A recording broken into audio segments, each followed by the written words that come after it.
안녕하십니까. YBC 뉴스 신세아입니다. 지난 2일부터 공포된 여객자동차 운수사업법 일부 개정령안. 이 법안에 따르면 주요 교통시설에 타지역 택시 승차장을 만들어야 합니다. 경기도는 평택 지제역과 화성 동탄역이 해당되는데요. 해당 법안과 관련해 국토교통부와 지역 택시조합의 의견이 크게 엇갈리는 가운데 평택 지역 택시기사들이 강력 반발하고 나섰습니다. 국토교통부 관계자와 만난 평택시 소재 인원택시위원장을 비롯한 택시기사들.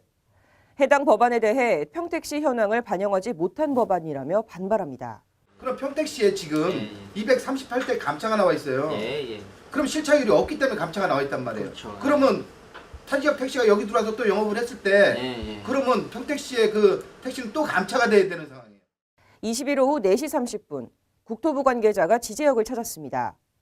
용인시가 지역구인 새누리당 이우연 의원이 대표 발의해 지난 2일 공포된 여객자동차 운수사업법 일부 개정령안에 따라 평택 지제역 내에 반경 10km에 해당하는 인접지역 택시가 대기할 수 있도록 택시 승차장 설치를 논의하기 위해서입니다. 시민들이 그 자리에 가서 용인 택시 타는데 서로 불쾌하지 않게. KTX와 공항 등 주요 교통시설에 타지역 택시 승차장을 설치하고 자치단체로 한정된 택시 사업구역을 확대해 비싼 요금을 내고 택시를 타야 하는 시민들의 고충과 사업구역을 놓고 빚어지는 택시기사 간 마찰을 해소하기 위해 만들어졌다는 해당 법안. 이에 따라 평택지제역과 화성 동탄역에는 수원, 용인, 안성 등 주변 지역 택시를 위한 택시 승차장이 들어섭니다.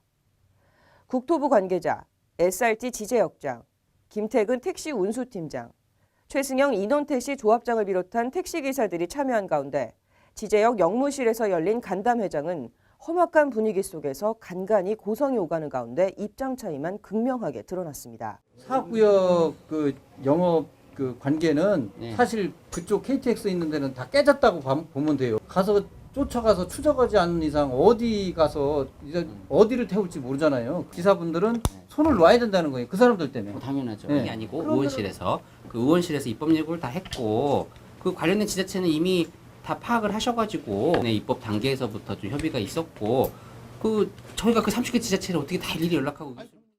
해당 법안은 지난 9월 9일에 국회 본회의를 통과하며 시행된 가운데 법안 찬성 의원 210명 중 평택시 지역구 국회의원 2명이 포함된 것으로 알려져 지역 택시기사들에게 충격을 주고 있습니다. 이를 두고 평택시 택시기사들은 역차별로 인해 영업지역 차별을 받게 되는 법안에 평택 시민을 대표하는 국회의원 2명 모두 찬성표를 던진 것에 대해 이해할 수 없는 처사라고 분통을 터뜨렸습니다. 알았더라면은 차라리 무슨 원희철 국회의원이나 유이동 국회의원한테 가서 쫓아가가지고 항의라도 했겠죠. 한편 국토부가 강행 의지를 표명하는 가운데 해당 지역 택시기사들의 강한 반발이 예상됩니다. 계속 진행한다고 보면은 또 집회 신고라도 해야 되지 않느냐 이제 그런 여론까지 갔으니까. 평택 지제역과 화성 동탄역에 타지역 택시는 들어올 수 있으나 반대로 평택과 화성지 택시는 타지역에 들어갈 수 없다? 실제 택시 간 영업구역을 침범할 경우 40만 원의 벌금이 처해지는데요. 평택 지역 택시기사들은 결국 싸움만 부추기는 꼴이 아니겠냐며 반문합니다. 시민의 편의를 위해 시행했다는 해당 법안이 일부 지역에 역차별로 작용해서는 안 될 것입니다. YBC 뉴스 신세아였습니다. 시청해주셔서 감사합니다.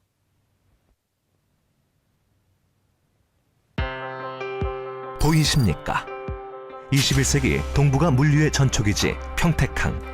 새로운 기회와 놀라운 변화. 생활의 감동이 전해지는 즐거운 발걸음. 평택이 시민과 함께 대한민국 신성장 경제 신도시로 더 새롭게 발전합니다.